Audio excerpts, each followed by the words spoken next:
No, it's still early, so let me call Andy, see if he signed on. He's Andy is you never met Andy before, Mark. He's a attorney and also an accountant down here. And he's been Mhm. doing this for like 30 something years, growing EBITDA and What's doing his last? What is his last name? Andy, that's a good one. I never really remember his last name because but behind okay, let me see. Andy, his last name is Basani. Basani. Basani. Mhm. So let me just mute myself. Let me give him a call, make sure that Mhm.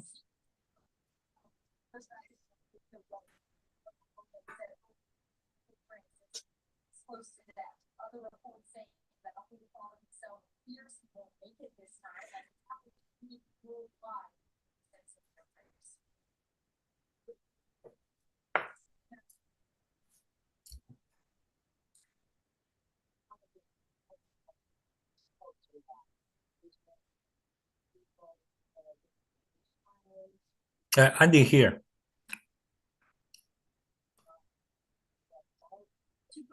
oh that's good. Andy's here. So let me see. I'm gonna make sure that he can um he can unmute himself. Okay, good.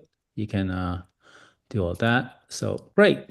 All right. So I Oh, guess, brother, you can get started if you like. It's 8:05, so you can get rolling if you like. okay. Let's start our webinar tonight. Good evening, doctors and friends. It's the time for our NDPO Sunday night webinar. We have this kind of webinar every Sunday, sometimes Friday. Tonight we have the very special event. Yeah. Uh, for the past, since last month, January, IACD and NDPO host the NYU training. During that a week training in our dental community, we have around 10 doctors in New York. After training during the night, we have a lot of the discussion and the meeting. So we think as a dentist, most time, but for the solo practice, we feel sometimes lonely. When we get together, like last time in the New York, we really enjoy the time we together, and also we have a lot of the discussion and deep insight for our career. So after that, before we talking about it, for 3 years, we're talking a lot about DSO. But at that time, we don't have the tool to organize our together. But right now, we have for the past year, and Dr. Hans developed the life sheet software. This software I feel is powerful. It's in the beginning, the software just for the revenue cycle management. But because of the AI, this software very popular, powerful.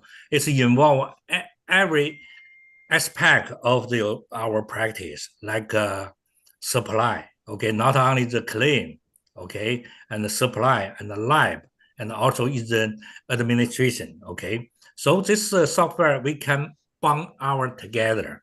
Okay, so we and during the New York, Dr. Han talking a lot about it. Okay, I think for the regular DSO, you must be have some the fund or developed from the one group. You have a lot of practice owned by whatever, by PE or by some dentists. But for us right now, because we have this AI live sheet software, we don't need to just sold our office to some people. We can use this software bonding our office together. Okay, this software can even can calculate our EBITDA. Okay, so for the past many years, we're talking a lot about the dental technique, but this time, and Dr. Hui will he invited his some friend Andy and Mark. Tonight will share their short about business. There is a attorney, and also they are involved in the business of the buy and sell the dental office. So as a dentist, we have to know our office value. You know, I have a 3 office. I first my 2 office. I built up and go to the million and sold out. It's pretty good. But my last office, I think this is a little bit because that time I go back to China a lot. You know, I just do the implant in my office, nothing else. So this is not good business model, okay? But it's giving me a chance to develop some techniques and do the education. That's another story, okay?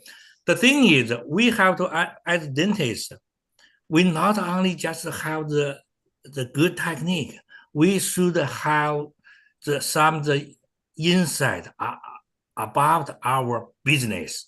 So today, yeah, we are involved some the expert in this field, the business part. Then they will give us their opinion about our business and also guide us how to. I know some of our daughter is get to the retire, age. So how we prepare our practice, or even we are not old, but we have to know about the value of our business. So today we are going to focus on the EBITDA, okay?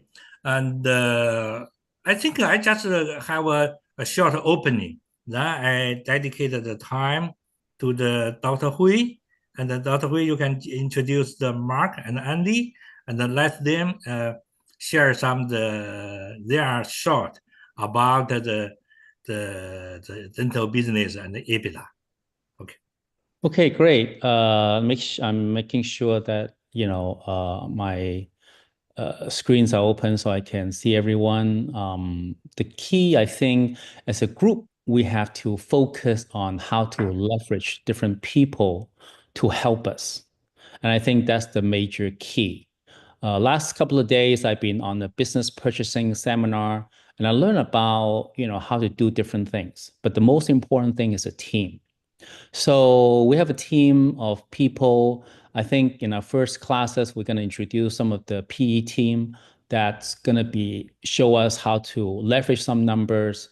But today we're going to talk about the fundamentals of the EBITDA and how we should focus on those numbers so we can not only have a very profitable business, and how we can move towards that angle. And maybe later on when we decide to sell a practice, what can we expect?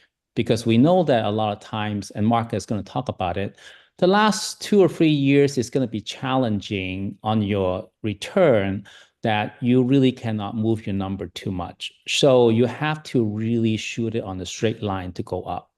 So that's really the bottom line as far as how you should focus. So as far as systems, I'm going to have a little presentation as far as, how do we do systems, how we do automation, how we do add AI into our, package. So we can help, our group to take things to a different level.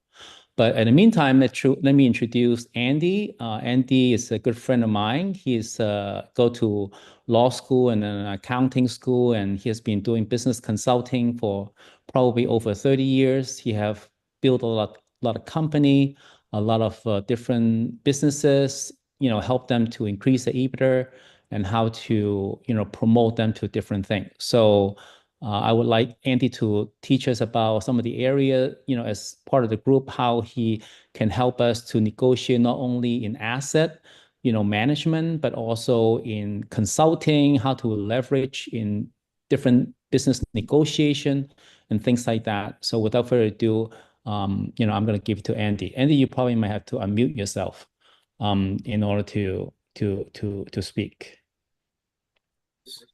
Here it is. Okay. Can you hear me? Yes. Hello and good evening to everyone. Thank you, Dr. Hoy, for giving a kind introduction. It's just about right, but I have 40 years of business consulting experience down here in Miami, Florida.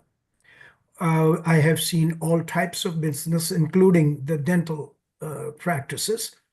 And hopefully I can share some of the insights which will help you to understand the business side of running a practice, a successful practice. And eventually, whatever the goal is, either to sell it, finance it, or grow, all of those subjects can be covered. Just like any business enterprise, running a dental practice is also a business. And the goal for any for-profit business is to maximize profit. So the first simple thing to understand, profit is basically revenue, whatever is coming in from your patients, minus the costs that you're incurring to get that revenue. And the result, the difference between the two, is your profit. So if you really look at the revenue side, as a dental practitioner, I am sure you already know, there are three components to it. First is the skill set that you have. Either you are running as a solo practitioner or you hire a dental person running your practice. You have to make sure the skill set is at the excellence level. No dental practice will run effectively if the people who are working in your organization are not trained properly, do not have the right skill, not just the skill of doing things, but people skills, how to interact with the patient, how to make him feel comfortable, and how to get the job done. So skill set in a revenue set is very, very important to understand. The second important thing is service. When the customer walks into the clinic, how does he feel about when he enters, he interacts with your receptionist, with your dentist, with the other staff that are there? That feeling comfortable and the service in the end he gets from you is very important to have a sustainable revenue model. So you got to pay attention to that. And the third thing is promotion. How you promote your business through word of mouth or through these search engine optimization. We can go into all these details. Most of you already know what is required in order to promote your business, the marketing side of the business. That is very important. So when you have these three pieces together, typically you will have a good revenue model, good amount of sustainable revenue that will come year after year after year, and having a good growth. The second part of this is cost element. And in any dental practice or any business for that matter, the costs can be divided into two sections. One is variable cost and one is fixed cost. Paying attention to variable cost is very important because per procedure or per patient that comes through your door and goes out, there is a cost that varies by number of customers you're seeing in a particular day or a week or time period. So that variable cost component typically consists of the supplies that you use, the chemicals, the anesthetic material, the paper things, and all of those things that are required to process a patient's procedure. That is the largest cost. And second is lab supplies.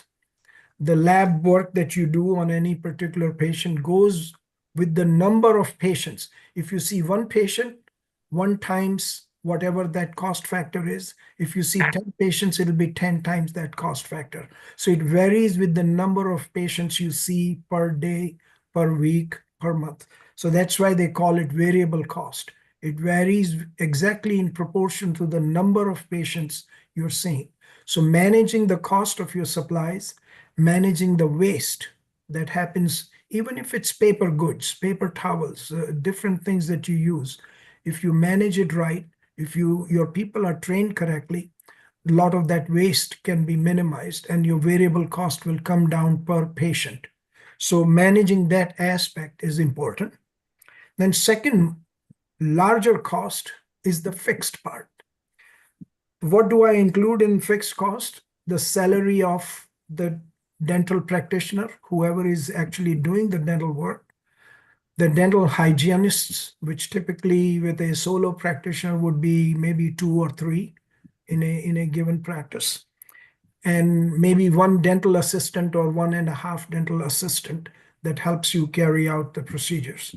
So that would be a direct cost when you are processing a patient or treating a patient. It's involved with that, but it doesn't go up and down with the number of patients you see. It's fixed. If you hired a dentist to run your clinic, that cost is fixed. Let's say salary is 200,000 or 175,000 a year. Whether she's 20 patients per day or 15 patients per day, that cost is fixed. It's not going to change. But obviously, the number of more patients that he sees per patient cost goes down. So that's why the number of patients, increasing that number of patients who come through your door is important in order to have the full benefit of this fixed cost. Same thing with dental hygienists. You have to pay them whether a patient comes through the door or not. It's very rare that a hygienist will be paid by the number of procedures that he or she does. So that becomes a fixed cost. And the third fixed cost is your dental assistant, which will be there whether patients are coming or not, or how many patients are coming. Now, this is direct related with the operations that you're doing on the patient. Then other fixed cost part is the receptionist. Typically, you will have 1 receptionist in a solo practice and a person doing the bookkeeping, filing, record keeping, filing the claims with the insurance and coordinating everything, the collections, etc. So you would have 2 people there in the administrative section. Then you would have the facility cost, the rent, which is a very large cost. Then you would have insurance. As a practitioner, you would have to carry some sort of liability insurance. That's a fixed cost. Doesn't depend on how many patients you see or you don't see. So that's a fixed part.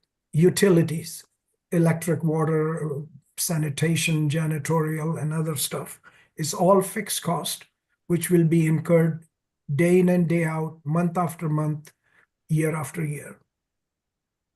So it's very important to get the variable cost under control. That's efficiency. If you control the waste and if you do your buying in a bulk through being a part of a bulk club or checking the prices and getting the best price possible for your supplies and using them efficiently, that'll bring down the variable cost. And increasing the number of patients will then also efficiently utilize the fixed cost structure that you have. And those 2 components, if you understand and if you take out from the total revenue, the fixed cost and the variable cost, you will get to the EBITDA. What is EBITDA? That is simply stating earnings before interest, taxes, depreciation, and amortization. So interest, most solo practices are self-financed, or if you have taken the loan on equipment, etc., you will pay some interest cost. But that doesn't have anything to do with your efficiency. And therefore, most companies, when they evaluate a practice, the value of a practice, they look at EBITDA, earnings before interest, depreciation, taxes, and amortization.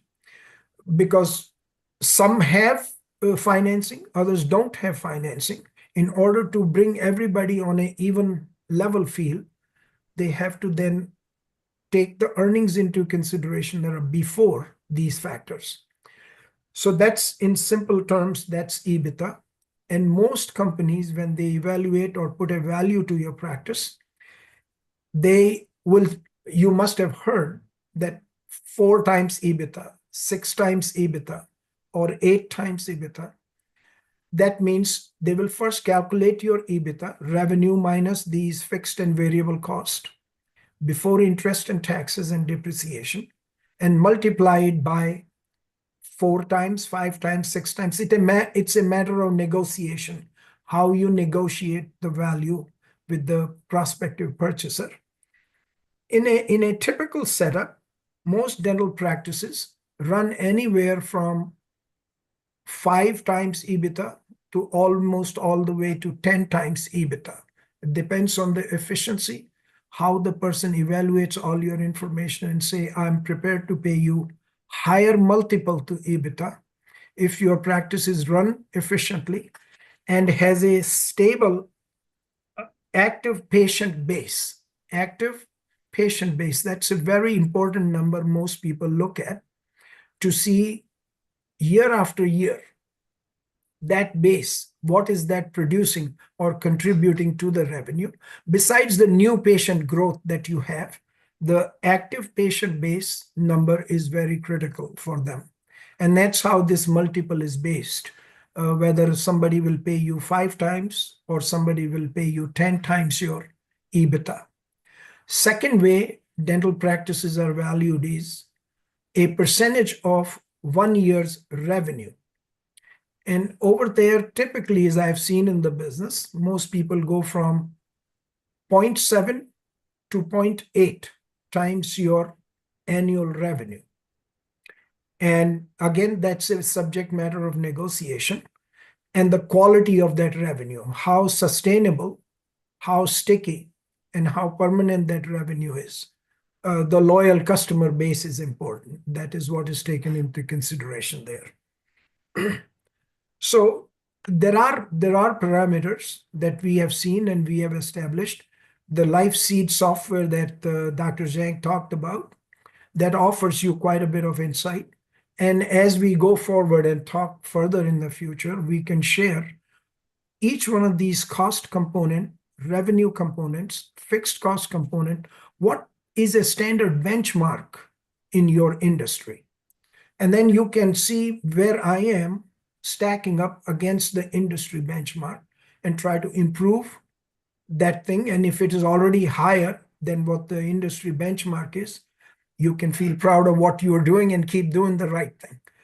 So besides that, I think it's a very simple concept, but it's easy to understand and constantly evaluate on a monthly basis how you're progressing against the benchmarks that the industry has, and also your own past history as to how this year you did compared to last year and the year before. And that checking that, remaining aware of that. And if they fall out of line, to correct them in time before you have a large situation of losses and situation gets out of hand. Basically, in a simple nutshell, this is the concept of EBITDA. And while you run your practices very well, you've gone to school, you've done a lot of work, experience and all that, paying attention to this money side is very important. Not only what profit it will generate for you, but when you are getting ready to sell, how a buyer, prospective buyer, a DSO or a financier or somebody, private equity guy, will look at your practice and pay you the price that you deserve. I think I would end my short review here. And if there is any question or something, I would be happy to take them. Yeah, thank you, Andy. Yeah.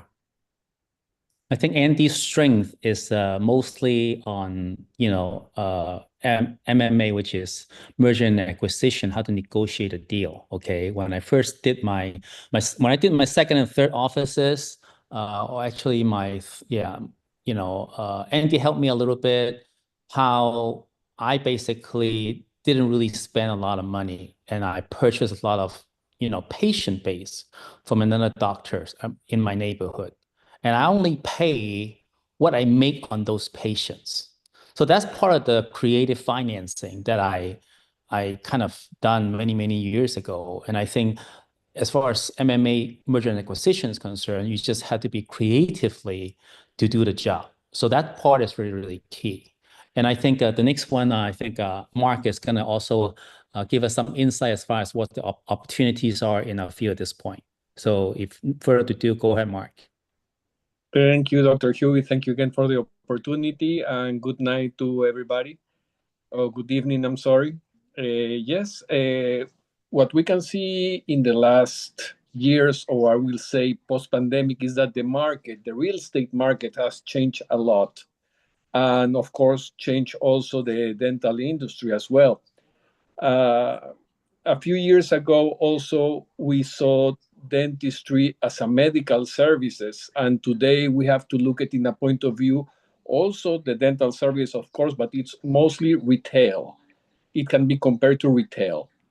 And speaking of that, I was checking late today some numbers, and a small office, general office, is projected to make $14 million in the lifetime of that small office.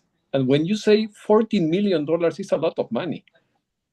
And it depends on how you're going to manage that money to, at the end of the life of you working as a dentist, you are going to get more at the end of that, selling the office, trespassing the office, or whatever decision you will have in that in that moment of life. So it's very important to manage all the way through that life where that business is going to be doing business in that location. We've seen a lot of increase of DSOs right now. This is also because South Florida is becoming a very nice market for dentists all over United States, and of course new dentists that are coming from other countries and are getting their licenses here. The bad part is that there is not much land, or there is not much more space to grow. So in the neighborhoods, we can see the growth of dental practice. And depends on every practice, as Andy already say, how they manage, how to keep it running, how to keep the patient happy and continue doing working with the patient and with patients that they are going to refer to our practice. That's the way to continue growing and expanding the business, no, the dental offices. And again, market is good right now. There are a lot of opportunities for general dentists. What we saw lately also is that specialists are finding that maintaining the practice the overhead too big. So they are start to sell. I see a growth of selling of spaces from specialists, and there is basically a nice space ready to start and to move forward. But that space has to be filled with with a general dentist and start growing it. Saying this, I was going to a point to say that I missed the point. Okay, that's Sorry. okay. I think there's a lot of opportunity that I see sometimes, some of the knowledge that I learned is sometimes you can partner or work with them. So you can use your future revenue to pay for the things that you wanted to do today. Ultimately, the bottom line is if you could, well, that's the same thing that the PE using us for. They're buying us on the future value, okay, what we are today. So their focus is really on a future value there where they're going to be making money on us. So what we have to learn respectfully is the fact that how we're going to increase ourselves to a much bigger number. So not only we can be successful as a owner, as a entrepreneur, but also can give opportunity to the people around us, like our staff, I think Mark, I mean, I think, you introduced me a few front desk people. I'm pretty sure you remember Cindy that used to work for me. Okay. And then I trained her really well. I mean, one of the biggest mistake is the fact that I did not, when I was working with her, she was making a lot of money for me. Okay. I trained her very well. And the fact is, I didn't open the door to make her a partner. She basically is not a dentist. She's basically a psychology major, but she's just very, very hardworking. And then she run all my offices. And my biggest mistakes, I didn't, make her a partner of mine, which she can negotiate to make deals for me and then expand. But she, since then I make that mistake, and now she have probably, I believe, like 2 office or 3 office on her own that she runs it, and she have doctors running for her. So, different people have different skill set, but the key is leverage somebody else's skill set and experience so you can take that to the next level and make those your team and partners to grow vertically, horizontally, and exponentially. And I think that's really the name of the game. So I think Mark has been a broker for many years. He's very modest. He introduced a lot of people to me, a lot of opportunity to me. He can do business obviously in Florida, New York, or the West Coast.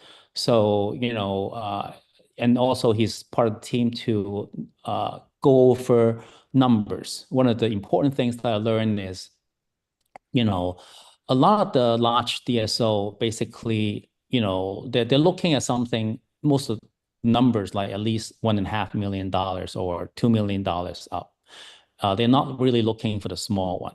Okay. So we have opportunity, to find some people who's about to maybe, retire, or a specialist who have, doesn't have a lot of referral and they're looking to retire. We can work with them or partner with them, or taking over their premises and, find a space that we can grow more.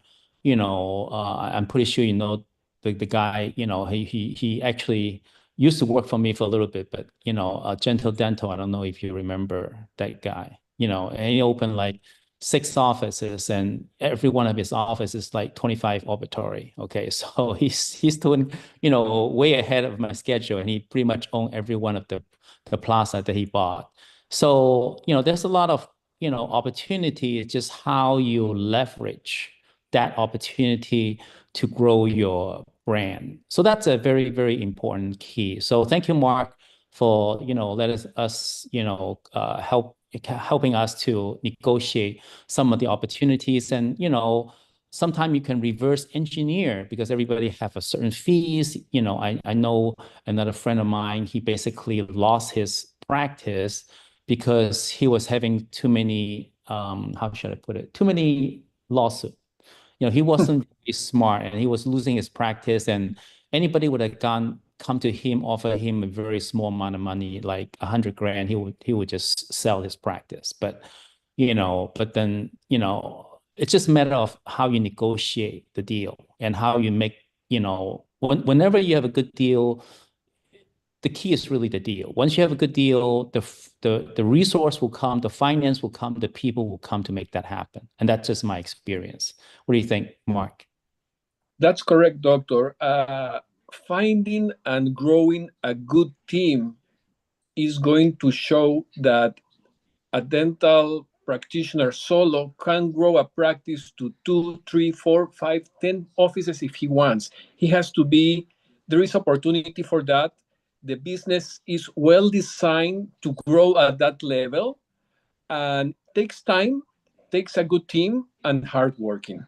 But with a good attorneys like Andy, with a good financial advice, and running the practice the way as you run your practice, there is no reason to grow it as much as anybody wants to grow a practice, a multi-million business projection. No problem at all. Mm-hmm. Well, thank you so much. And then later on, I'm going to have a few slides Actually, I'm going to shrink it a little bit. My slide is probably like 70 a slide, but I'm going to shrink it a little bit so that we can just focus on the key point, to our platform and our community, how we can leverage it to be able to, leverage the variable cost, the fixed cost, how we can, creative finance to do all the deals that we wanted to do. Maybe sometimes it's not so simple, but we can all open to that, level. It's kind of like, when I first got my white car and I start noticing every car in the area is white. Okay. So that's something that, once you open your mind to it, your light bulb turns on, and then you start looking at different things very, very differently. So thank you so much, Mark. I think one more thing, Doctor. Sure. At the beginning, you say that you were in a meeting with a business meeting with other companies as well, and they are jealous about dentistry to see how the percentage are so big compared to those. That's correct. I Yes, believe yeah. that's a key point, because what I notice as well is that a lot of investors are looking to dental offices. That investors, I mean, not dentists. We know that to run a dental office, you have to be a dentist, licensed dentist in United States. There are some offices that are running in a different way, but we're not talking about those. I'm talking about the legit dental office that they are growing. They are receiving extra money. Investors are looking for that. Investors are looking to invest in dental offices because they see a future there. Mm-hmm. Absolutely, absolutely. And I think even different country, like a lot of my friends in Asia, they're looking to invest, and the most stabilized is healthcare.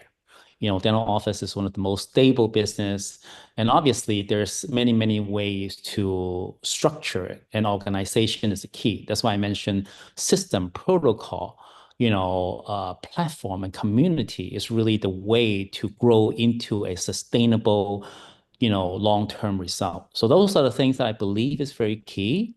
And then with that, we're going to discuss, some of the key ingredient later on, but I'm going to get back to Dr. John, and maybe he can show us some of the key invention that he has, what I think is very, very impressive.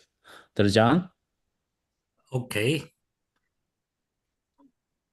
Okay, yeah, I think I already mentioned this a couple of times before. You know what? We are for the just at the Andy side, the revenue in our dentistry, there are some the procedure is have the high profit revenue. Okay, yeah, definitely we run the dental office like hygiene, the filling, blah blah extraction. This is a common procedure. We have to give the treatment service. Okay, but the thing is we have some right now because of the technique improve a lot.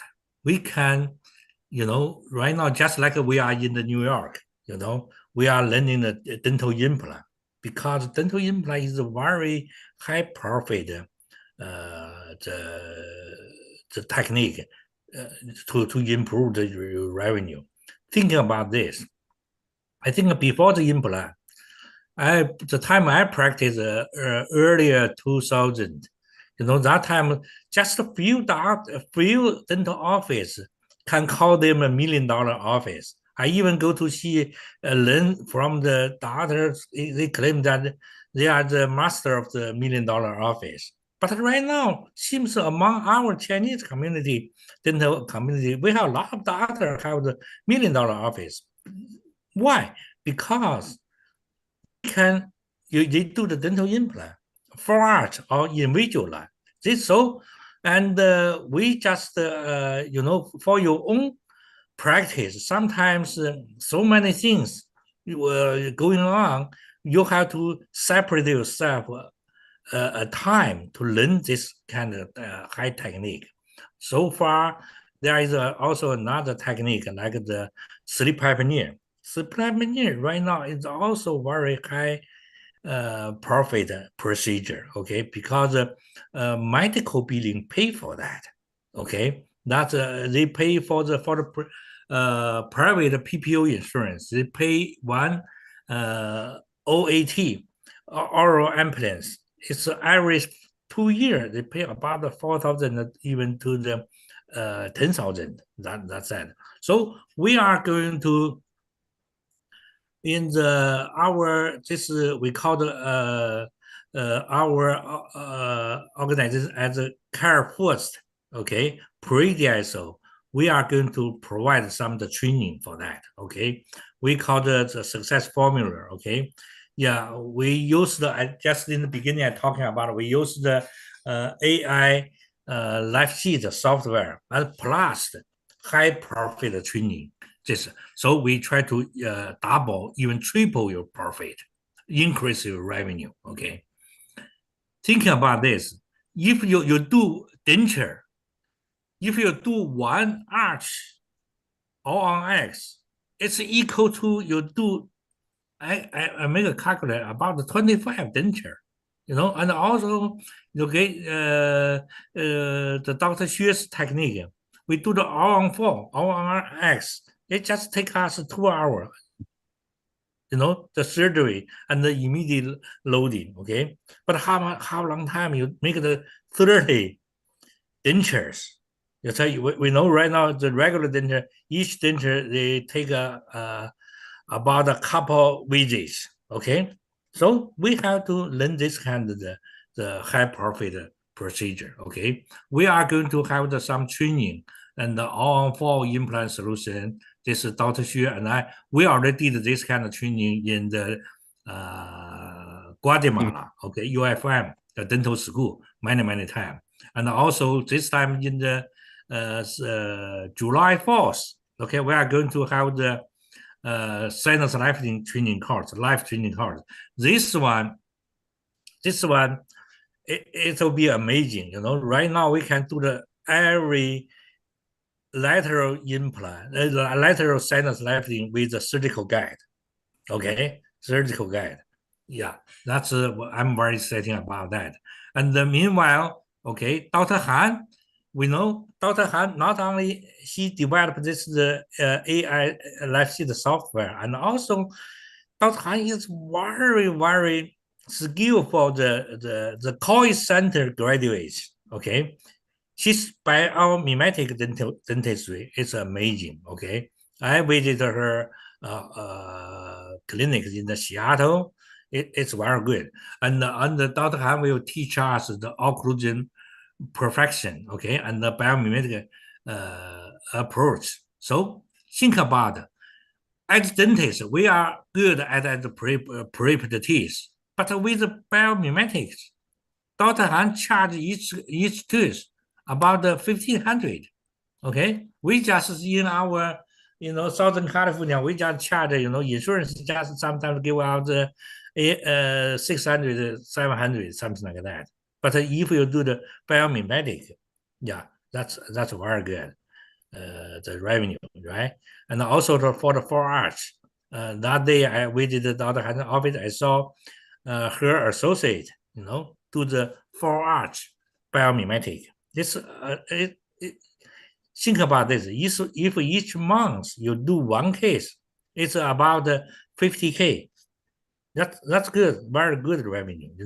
It's that didn't spend a lot of time. Okay, so we have this kind of the technique, and also Dr. Hui is also amazing. Dr. Hui, I met him is amazing doctor. I think among our Chinese doctor, only he and Dr. Han, they are right now can 100% free. Don't go to their office. They are 100% their office 100% run by the associate. Definitely they are go to their office, but they have the administration for how to managing their business. Okay, that's the associate and the staff to run the business, and also in future for our care first the pre-DSO, Dr. Hui will teach the joint the dentist with the how to do the maximize your hygiene production. Okay, and also he run the couple office, how to do the marketing. This is the skill for solo practice is hard to learn, but when we bonding together, we have the opportunity, for that. And also we are going to the sleep apnea. Okay, this I'm going to today. I don't want to talk too much about it, but this is also we are going to have the continuing education for that. We show you how to integrate this high profit procedure into your practice. Okay, how you do the screen your patient, your existing patient, how to do the test, how to collaborate, get the right now you can get the online and referral that do the home sleep test. When you get the test result, if the patient AHI over the 15, you can treat them. The online medical doctor can write the medical necessity letter for you, and also you can use this letter bill this your oral implants to the medical billing, medical insurance. Yeah. And also we are going to teach doctor how to do the bone graft. Also this one is, for the past many years, we do the medical billing. Right now in our California, so many doctor, get the audit by the CMS. Okay. But the things I met a doctor, they did for a long time. They never get an audit because sometimes what we learn is that some the medical biller is not the certified medical biller. Okay, they misleading us. They let us treating.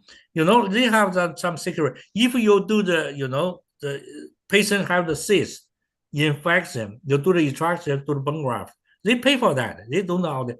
But the thing is, after you do this, you do implant, you do a bill again. That's the problem. Okay, so we are going to show you how to do the medical billing, and also we can use the medical audit ready software to teach you. Okay, this for the 4-arch implant and the 4-arch biomimetics dentistry and the sleep apnea and also some the medical billing, we can double, even triple your revenue. Okay, this is the thing. What we have this kind of idea. Only we, like last time we in New York, we get it together. We have this kind of idea.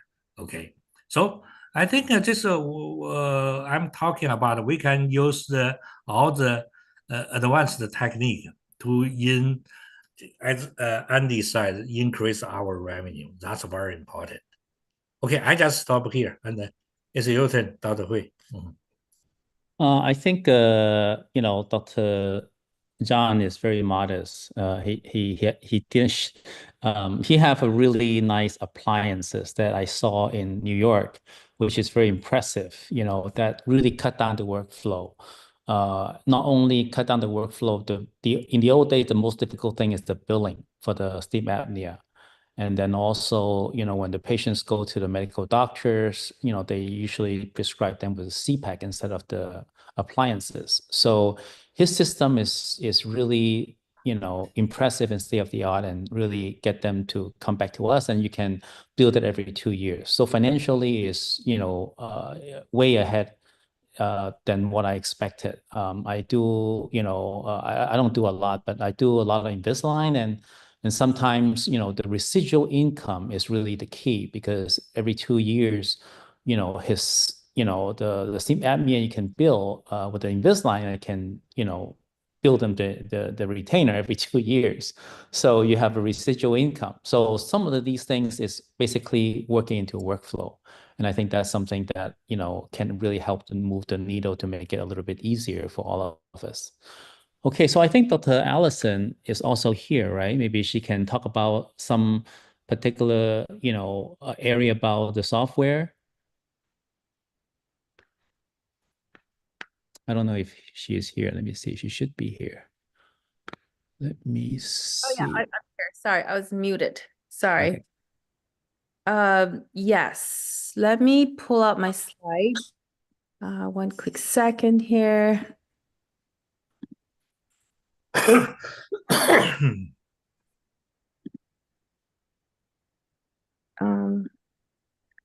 gonna pull it real quick.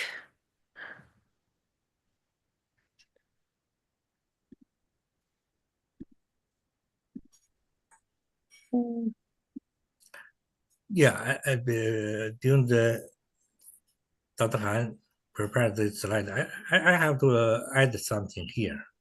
Okay, we are facing the big market change. Okay, if like this, like a wave, if we catch on, okay, yeah, we have the opportunity for that. And also, right now, it seems we have all the tool we can do that. Okay, for example, Dr. Han's AI live feed software, and also all the like procedure, high tech procedure, like all on X in visual lab.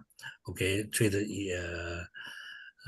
sleep apnea. Okay, and also the medical billing. Okay, this is pretty good to increase your revenue. Okay, as the Andy side, the revenue, you have first let you we have the two things. One thing is increase revenue. Another thing is reduce our cost.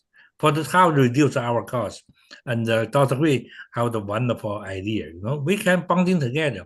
When you alone, you cannot negotiate with any supply, any line. But if we have the 30, 40, 50 dollars together, we can negotiate at least the 10, 20 some percent the cost. That's reduce our cost. Then this you increase revenue, reduce the cost. Then what's the result? Definitely your EBITDA looks will be very nice. All right. Thank you, Dr. Dong. Okay, so let me present the slide. I have a lot of things open, I guess. So sorry, guys. Let me see if I can get to, I guess, a desktop here. Let's go to the PowerPoint. It is easier.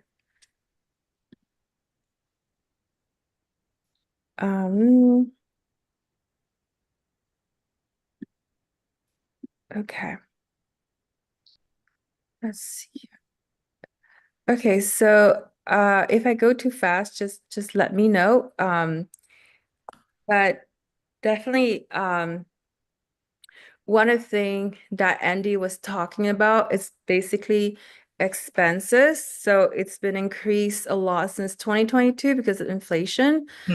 So 4% increase in is translating to 32,000 a year on overhead for 800,000 annual revenue practice, right? If you make $800,000 a year, if you have 4% increase of your overhead, is 32K that you're paying more instead of paying yourself. So the average overhead is 62% for most offices, and the net operating income is about 38%. So these are very high variable costs. So obviously we want to lower the doctor's wages, the staff wages, the supply. So these are the benchmark numbers that we want to see lower if we can go lower than 25%. So as much as we can, right? So that we can increase our profit margin more than 38%. So I'm not sure in Canada, I'm not sure if you guys heard about Dental Corp is one of the DSO, and it went to IPO, and a year later, this is in the Globe and Mail newspaper in Canada, it has to sell itself because it's not sustainable.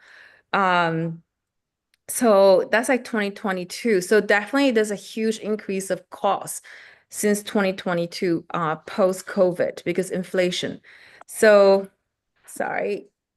So the question is like, can we lower, I gotta minimize this, basically, you know, to 17% your dentist salary instead of 25%. Your staff salary, can we lower to even more, right? Without really cutting into lifestyle or quality of the care for your practice, so that your net operating income can be 50% instead of 38.5, I mean 39%. So that's a question we have. And obviously, there's not so much you can cut anymore because of the current inflation, and everything's more expensive than usual. So, sorry, this bar here. Definitely what we're looking at, if you have a solo practice, this is a merger acquisition. It's a grid to understand a little bit what it translates to when you sell your own practice. So if you have a solo practice and you produce under $650,000 a year, and you have a 20% of EBITDA, which is very difficult to get if your revenue is this low, then your practice, someone might purchase your practice for 50 to 75% of the 650,000. But let's say you are 650,000, but you're not solo, you belong to a group. And the group, I don't know how many practices, but as a group, you make $5 million. So then, you know, you can sell, let's say it's 20% of 5 million, then you can sell 4 to 5 times percent of the EBITDA of this group. So this is like a DSO platform considered light. Let's say you have a DSO platform that's about 10 to 20 millions and your EBITDA is 2 million, then you can sell it at 5 to 8%, depending the efficiency that the practices run. Obviously, if you go to a full platform of DSOs like between 20 to 40 million, then let's say your EBITDA is 5 million, then you can go up to 8 to 10%. Obviously, if you revenue increase, I mean, it doesn't say how many practices are there, but obviously, you know, you pass 40 million, then you can go to 10 to 12 million. So, I mean, 10 to 12 times EBITDA. So you can sell the whole group as a 60 million or 72 million. And obviously, if you generate more than 80 million, then you can sell the group as 120 millions or 140 million. So, but right now, a lot of acquisition DSO are frozen. They don't want to acquire practices as much. Not what it used to be. So it kind of explains a little bit how this merge acquisition works versus solo versus group versus DSO light platform or full platform. And the question people ask is that how do you increase your revenue from, let's say you have, I don't know, 50, just a number calculation, 50 practice, right? And each make 1 million. So you have $50 million DSO. So you consider full platform. And the question is like, can these 50 clinics generate more than 50 millions?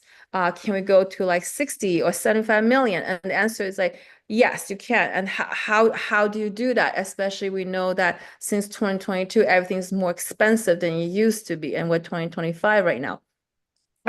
So that we can increase the number of EBITDA when you sell the practice, the businesses. So this is the dental corp analysis that I did reading the financial letters for the stockholders.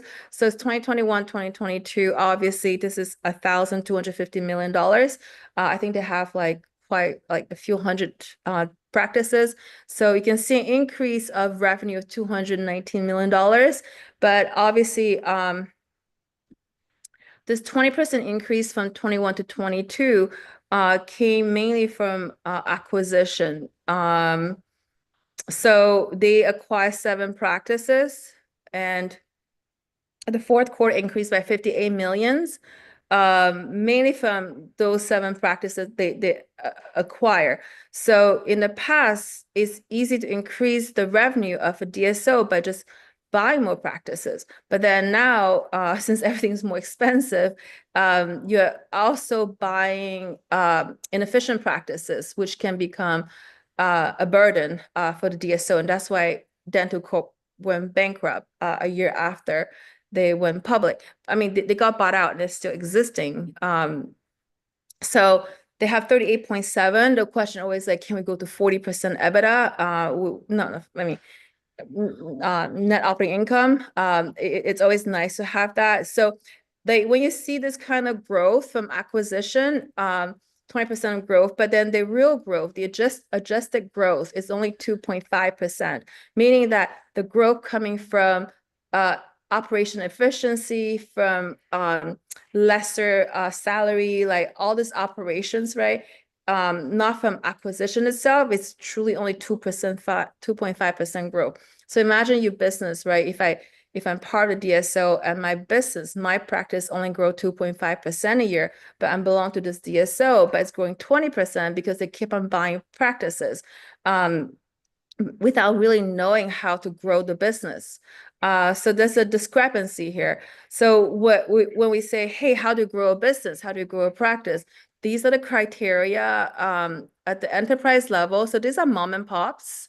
So we look at revenue cycle management, HR, operation, marketing, procurement, legal, accounting, clinical oversight, operation, kind of operation, IT, your networking, your culture and training for your staff.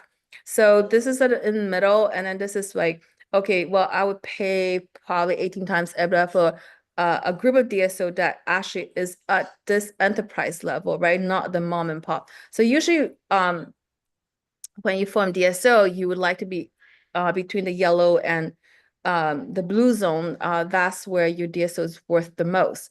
So what's the criteria? What's the benchmark for them to be worth more, that kind of EBITDA? So the revenue cycle management, basically, your account receivable have to have 15 days turnaround, meaning that if you do the procedure, you must transmit within 24 hours, and then the claim should be paid. The claim should be clean and should be paid as soon as possible within 2 weeks. You should have a human resource executive in the team, in a DSO, to talk about recruitments. How do you manage this HR? Like every state have its own laws. So how to manage it and minimize turnover, which touched a little bit about the corporate culture, right? We definitely want less than 10% employee turnover in each practice. And do we offer C courses? How do you recognize a team member? All those things are really critical to stabilize a practice, because the business is the people, and the people is as strong as the weakest person in the team, right? So you have to make sure that the team have very little turnover. Every staff is taught well. They're a good member of the practice. So operation, the benchmark is like 26% clinical EBITDA. If you can reach out. I'm sorry, I was confused between the EBITDA and NOI here, but they're two different things. I think Andy explained EBITDA a bit better than me. The NOI, the net operating income, is a bit different. We want to reach 40%, but it's not a benchmark here. It's not a benchmark of the DSO here. Chief Marketing Officer. So definitely you want someone to 4.7 star Google rating, nothing lower than 4.7. I would suggest 4.8 or 4.9. We maintain a practice of 4.9, because if you have one bad review, goes to 4.8, and then that's when your team start working to go back to 4.9. I mean, you have to have bad reviews sometimes. It's just the nature of the business, but you just don't want to have too many of them. And bad review help you to really grow your business, to understand, hey, where are my shortcomings, where my team lacks. And if you have a team that's been there for many, many years with you, then that's how they grow, right? They take this feedback and they grow from it.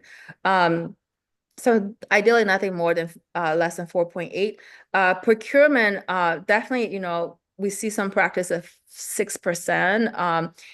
Ideally 4%. So I think that's why DSO is great, because you can have this bulk negotiation to bring it down to 4% instead of 6%. Even labs, right? I think earlier we saw 6%. I can't remember the numbers, but yeah, actually labs at 10% and supplies at 6%. And this is pulled from a magazine, the 2021 Dental Buyer Advocates. That's the data coming from them. So they say a lot of practice run a 6% supply and lab supply 10%. So like Dr. Zhang say earlier and Dr. Hui say earlier, if we can, as a DSO, we can negotiate a bulk supply, a bulk lab fee, then we can bring it down to 4% instead of 6%, and lab can be 5% instead of 10%. And this is where the DSO is worth more EBITDA if we can, as a group, bring it down to that level. Legal structure, obviously, this is pre-DSO, so we don't have to be one entity. That's what's nice about it. We don't have to be legally bound. So you can grow the practice, utilize the resources as if it's a DSO without being legally bound. And when you're legally bound, it's fairly expensive to bound everyone because every state has different laws and sales tax. It's quite different, but it's necessary to get there eventually. But it's good to not be there yet because the cost is just very heavy, right, to absorb. So pre-DSO makes a lot of sense here.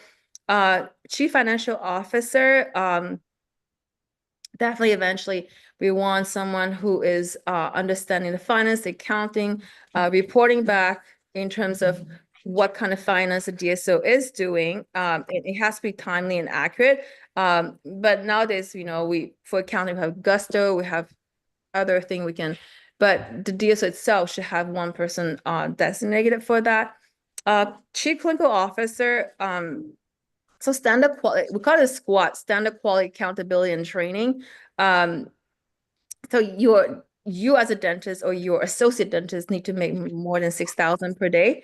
That's what we aim in our practice, but obviously the days that you can't and the days that you make way more, right? Make 15K a day or way more than that. So, but on an average, it has to balance out about 6K per doctor a day. From an IT standpoint, we are AI, we're not IT, or Life is definitely not an IT company, but we understand the firewall because every time we go to a client, I need to finish. Hey, can you give me an iPhone? You have to make sure the Wi-Fi is secure and your HIPAA training, your contract with business associate agreements are signed. You have a HIPAA training. Those are part of IT safety, privacy that governs within the IT. And that's something a DSO can help to really bring this up to date as well. And again, the culture of the practice, you definitely don't want too many turnover in a practice. But obviously, it's not easy to achieve, especially you are a small practice and trying to get to this level is it's a lot of work. I've been doing dentistry for many years, for decades, and I know how difficult it is, right? But once you have a team established, great dentists, then you can actually be there and leave it for them to run it. And that's the ideal situation to be in, I think. But it's hard because after 2022, we know that, the staff wages have more than double. The supply has more than triple. The onboarding costs, because everyone quit on you after 6 months, is hard. Like it says it's between $17,000 to $70,000 to onboard a staff because like someone might get the wrong estimate or they might answer the phone wrong. They might not even pick up the phone for you. Every now and then I call my office to make sure they actually pick up the phone, right? Because sometimes they don't want to pick up the phone. Maybe it's not that they're lazy, just sometimes they have to check in, check out patients same time. There's a bottleneck there. So those are operation systems that you need data to understand why they're not picking up the phone instead of saying that they're lazy. Because I don't think people are lazy. I think they just have limitations, and definitely we have interest rate. What's really disturbing is that insurance hasn't increased the last 15 years. I haven't really seen 3% increase every year. So we're really operating on a fee that is probably 50% off. Like if you're part PPO network, you're really giving a dentistry that's 50% off right now. And it's not sustainable. You have to find a different solution. It's just, and I think we have been, right? Like medical billing or trying to find AI system or DSO. Everyone in the industry has been trying to find a solution because this is the main reason, and the COVID, right? Inflation is the second main reason, and then staff. If your business depend on people, it's just not sustainable. It's hard to build a business, right? Unless you have systems to manage, like data to manage this team and policies and to enforce it. So what we are offering as a DSO is that, well, I think my role in this DSO is more technology driven, and also, providing dental technique for a dentist. So especially digital dentistry is coming, and we're betting a lot. The Koi Center, even myself, we're betting a lot on digital dentistry right now, because anything that's digital will cut the cost. For example, we're doing electronic claim for 2013 since 2013, right? So when we do it manually, it costs $5, but when we do electronic, when some of the claiming, we don't have to deal with mistakes that people type. My first practice when I bought was built in 1974. I bought from Dr. Curtis. And he had a typewriter. He didn't have a computer.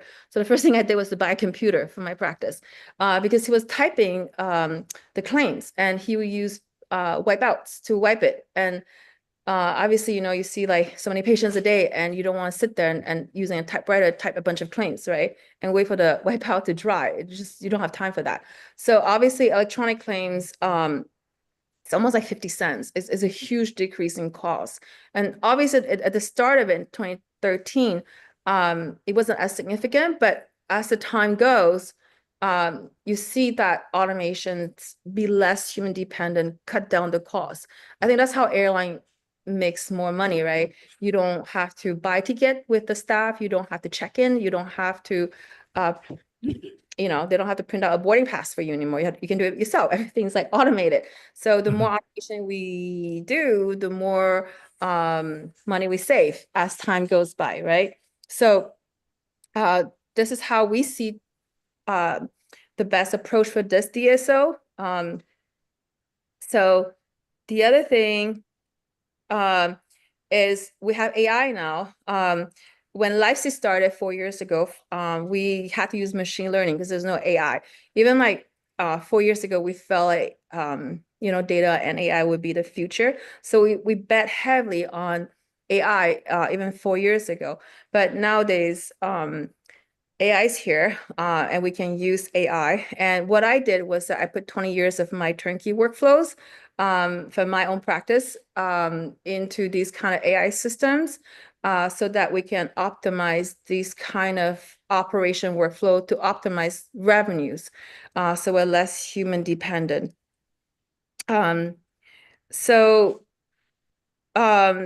What we focus mainly from a tech standpoint is a revenue cycle management. We want to automate the system from insurance verification to inputting insurance and doing a treatment plan. So you don't need to heavily rely on your insurance coordinator or treatment plan coordinator anymore, even your claim specialist.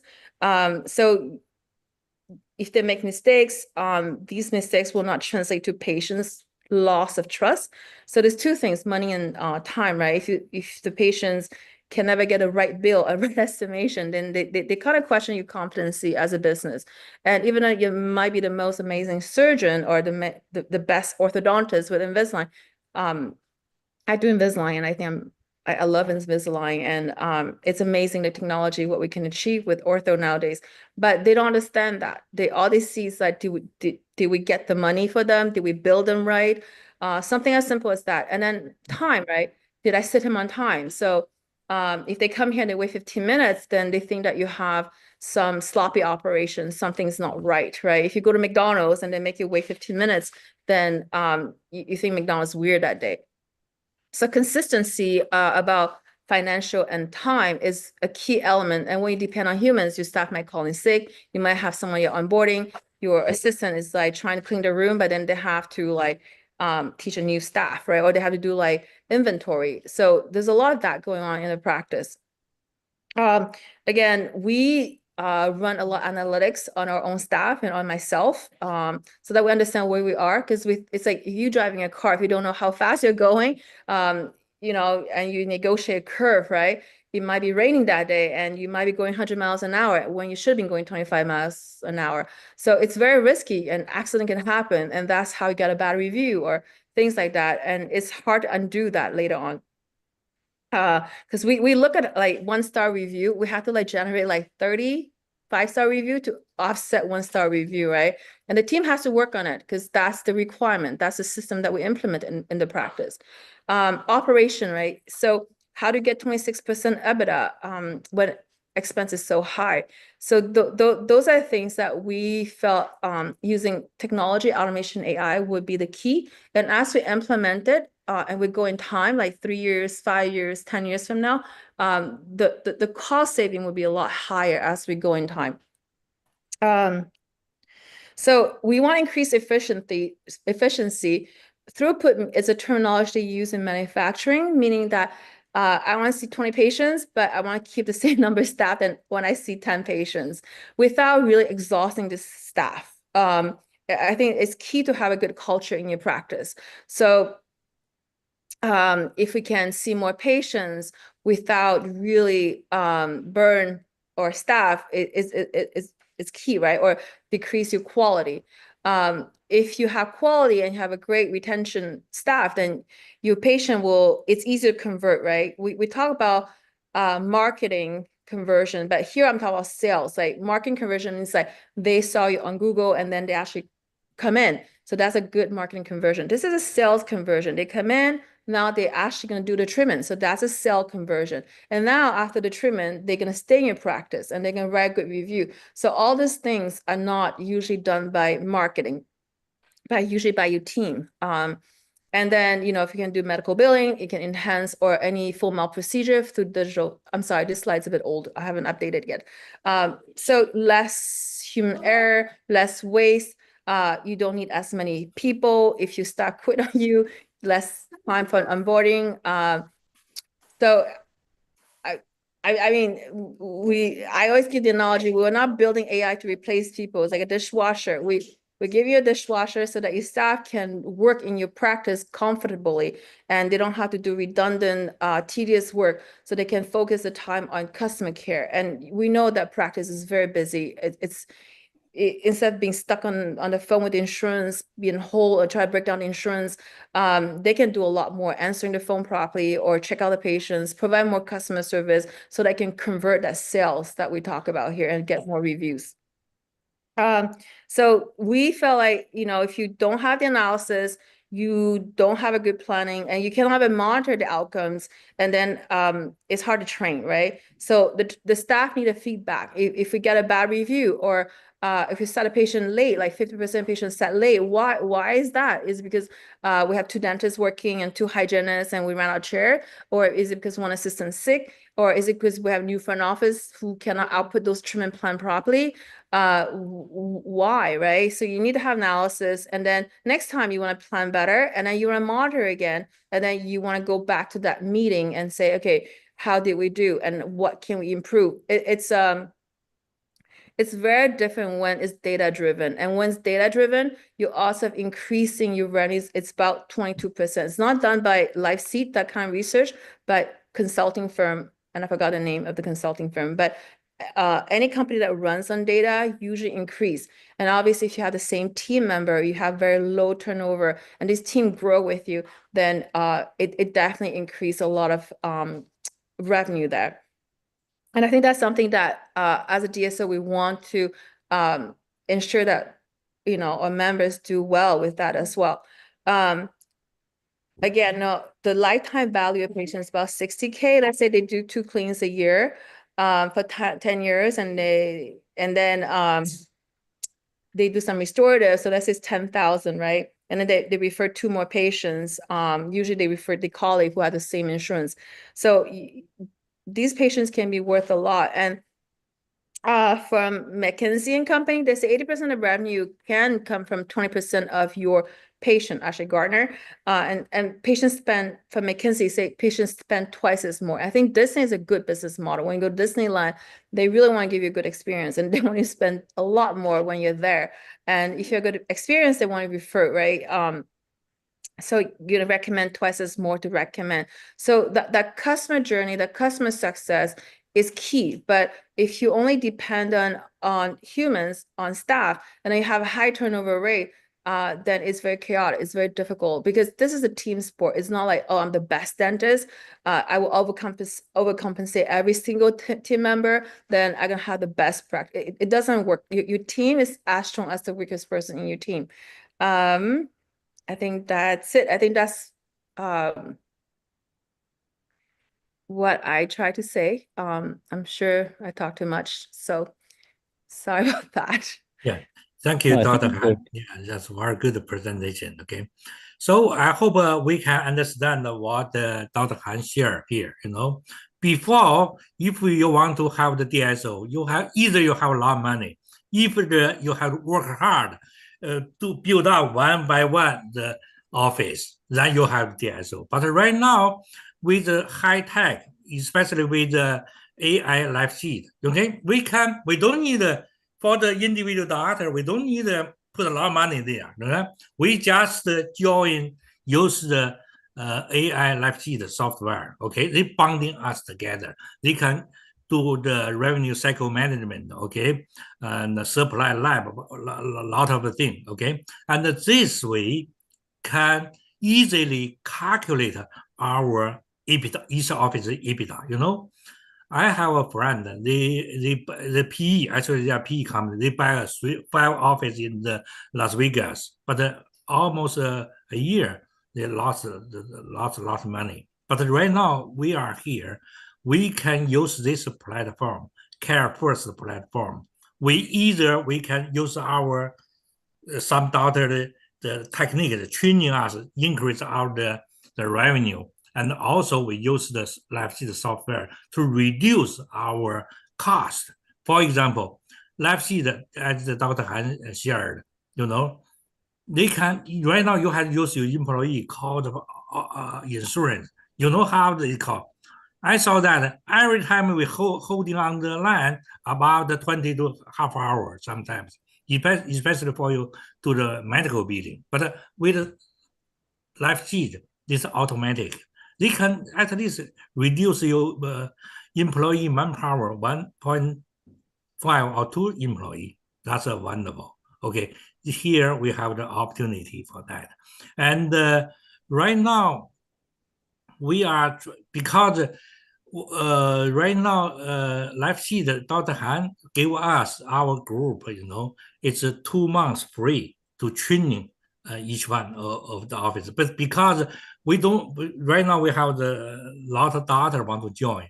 But the thing is, we plan each month, we just take 5 practice to start, because we don't want to first time get 30, we cannot give the good the service training, because each week Dr. Han and Dr. Hui will training about also not only the software and also training your team member for that. So let's then we can grow together. Yeah, for the future. Okay, I give the time to the Dr. Hui. Yeah, you. Okay. I think that Allison is very good as far as going through all the pain point as far as what is happening in our business and in our surroundings. The pain point would be, like a little bit summary, what we want, but what we don't have is a lot of, overpriced supply, a lot of, sometimes a little bit of bad review. We don't have efficiency, and we don't have, insurance help. Because sometimes I look at some of the chat or some of the people that I met, during New York and all the other places. It seems like, they're really not happy with the team that they have, but they have to make sure that they have to put up with it. And then they're really not sure, they don't like the insurance because the insurance change all the time. And then the coverage change all the time. So in our platform and in our system, we're going to go over how to create an efficient system with incentive how do we do this operating system not only to onboard, our old employee, but looking for new employee so we can onboard them to be more efficient, to correct the issue that, most of us have, anticipate on those pain point before. So that's basically what we were looking to do. John, you can see my my slides, no? Hello? I Yeah, not yet. no. Okay, so I think earlier I was doing it. I think it was fine. Let me see what the situation is. Maybe I can use this and see if I can show. When you click the share, the green one, they are on the top. They are the screen. You click the screen. Right. This screen, you make sure you open your My slide. let me see. For some reason, I am having a little. Can you see it now or not really? No. Okay, let me see. Oops. Hey, that's a Let me good. try. Okay. Can you see it now? No. No? Okay. Okay, so I think I need to try another way. Let me see. Okay. The meanwhile, if the doctor, if you have any question, you can ask Dr. Han and Dr. Hui. Will ask us. Yeah, we try to, and also Andy Mark here. Mhm.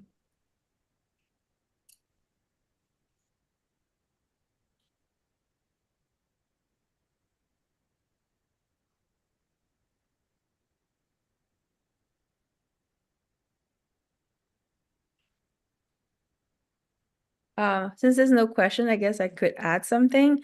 I think I've been working with Dr. Zhang and Dr. Hui for quite some time. We meet every week, and I think they're both really great. I think Dr. Zhang has a lot of surgical and innovation knowledge. I learned a lot. I spent a lot of money in C classes, but I also learned a lot from Dr. Zhang. And obviously, the DSO is here to also bring new technology, new technique that's been tested, and so we can provide an education platform. And I think with Dr. Hui, with his business management knowledge, how to build a team, how to manage businesses, I think there's a lot of that kind of coaching as well. Sometimes when we're by ourselves, it's hard to understand, hey, how do I transmit this claim, or how do I deal with the staff, or how do I deal with my hygiene department? I still haven't found the best solution for my hygiene department yet. But talk to Dr. Hui, sometimes I get better solutions. And I think as a group, we will find better solutions as a group than be isolated by ourselves. And I think the goal for this pre-DSO is to really, from education, from coaching, from a group collective intelligence, from software, is to explore how we can grow a business and also not to work harder. It's very hard. I mean, dentistry is very hard as a business itself. So I think that's what this DSO is offering here. Mhm.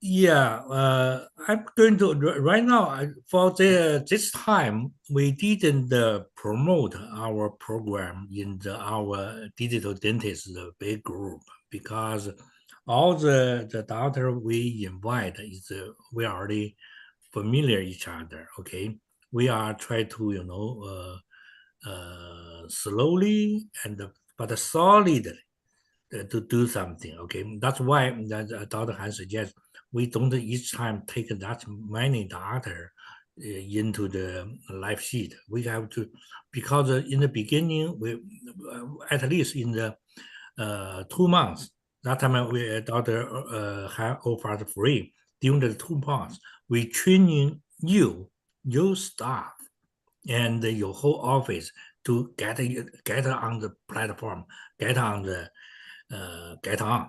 Then from there, we take each month, we take a five practice to do that.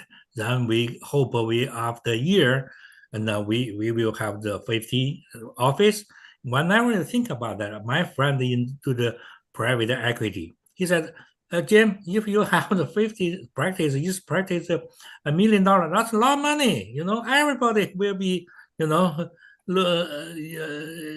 to invest you guys. But we want to do this one, use the high tech to, and also the education to let we together grow. Okay.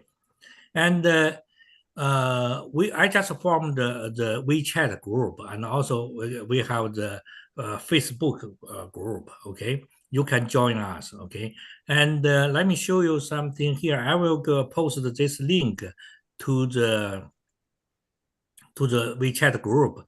You can here. You see, you can join us. We are take you into the live feed by the first come, first serve. Okay, you just make sure you fill out the form. We know you there. We just according to the who join first, and we give you. But whenever join, at least in half year, you will be have the opportunity to use the live sheet. How about the Harold? I think it's okay. Today is too late. Maybe Harold, maybe next time, next week. Yeah, I probably might have to do that. I think my slide is a little bit stuck. Okay. Maybe I have to do that next time. But I have You 36 give month the final program. word. Okay. Yeah, let me go back to the slide. Let me see. Okay, there you go.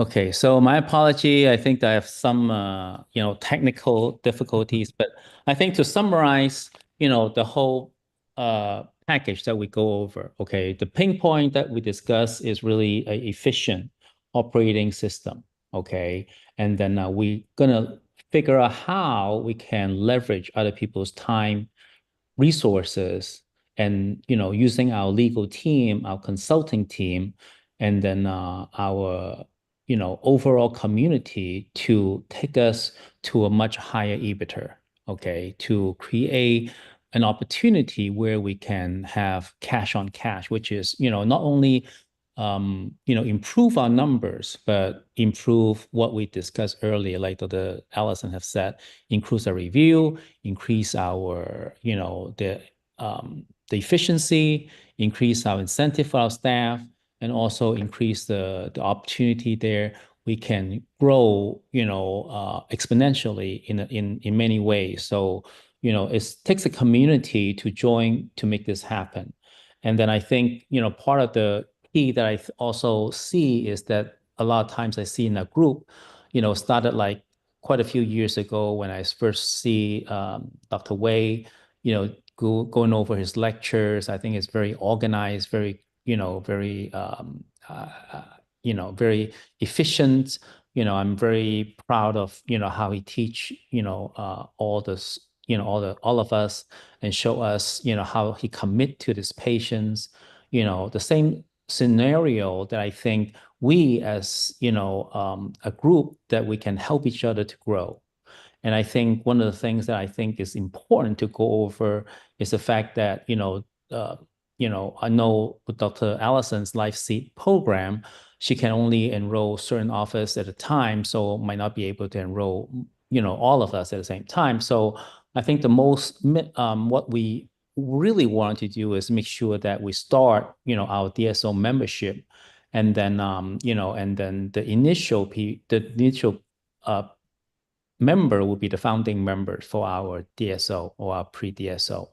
And then we're going to be, our cost is very little. I think we discussed that before. It's about $299 per month.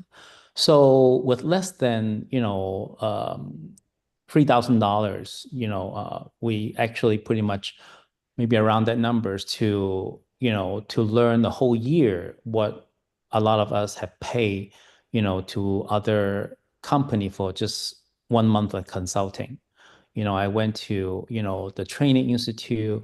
I went to, the Tower Hill training, and each month is probably between, I would say, $3,000 to $5,000 per month just to learn about the system. And most of them, they won't even look at your numbers. They won't even, help you to change your system. They basically teach you, certain concept that you had to go back home to basically implement. Okay. So, there's a lot of hand holding that we do to make sure that we can do it. But another thing is there's always a cost, like most of us, when we first started, we didn't know there's, a lot of overhead. So for doing the DSO, we also have incurred, quite a bit of overhead as well. So, unfortunately, what I would like to do is have most of our members starting in the beginning to be our founding member so we can keep our costs low. The next tiers of the member that we kind of rolled in is going to be a little bit higher. Just like what Allison told me that, people who is not in this particular group, when they utilize the software, it's going to be 2 times, as expensive because we want to focus on members. So we have to focus, the founding members versus the next level of members. So this way, we can keep our costs low. So that's why I want most of the people who is interested to join us as a founding members first, so we can keep the numbers the same, every month. And then the next tiers of member, we're going to have to raise our fees because we have a certain cost that we have to encounter, just like a dental office. There's a lot of costs until you actually run the office. You don't really know the cost that we have to plan. So the minimum requirement is basically, the $299 per month. And then I think even we have, when I went to New York, we have some members from Canada. I think those people can also join, even though they might not be able to join with our, software in the United States, but they can also learn different things as far as management, systems, automations, onboarding, and also, some of the skill that we have, like, full mouth implants, how do we do basically, sleep apnea, how do we do Invisalign, how do we do, veneers, and I'm very lucky that I also have talked to other doctors like Dr. Eddie Liu and Dr. Michael Ye. They're willing to help us to create some digital courses. I've signed up with some other doctors. They do a lot of veneers. And then each year they do probably about $10 to $15 million of veneers. So we're going to try to learn from them and create a digital course, at cost, so that all of us can learn different technique about how the successful people do it, so we can probably in a way copy their 10,000 hours of homework or take the 10,000 hours of homework and, and kind of catch up and be able to be efficient and effective at the same time.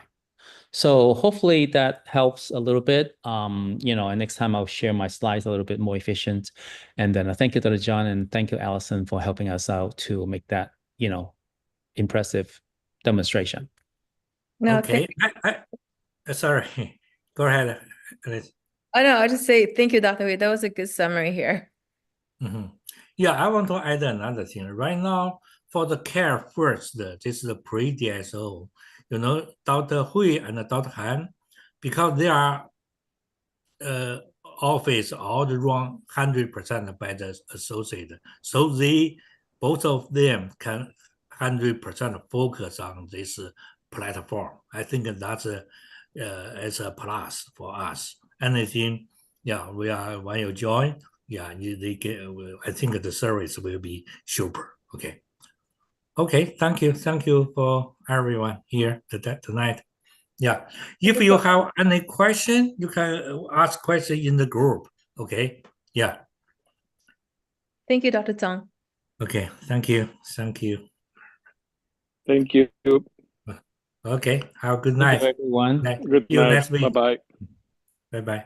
Good night. Bye-bye.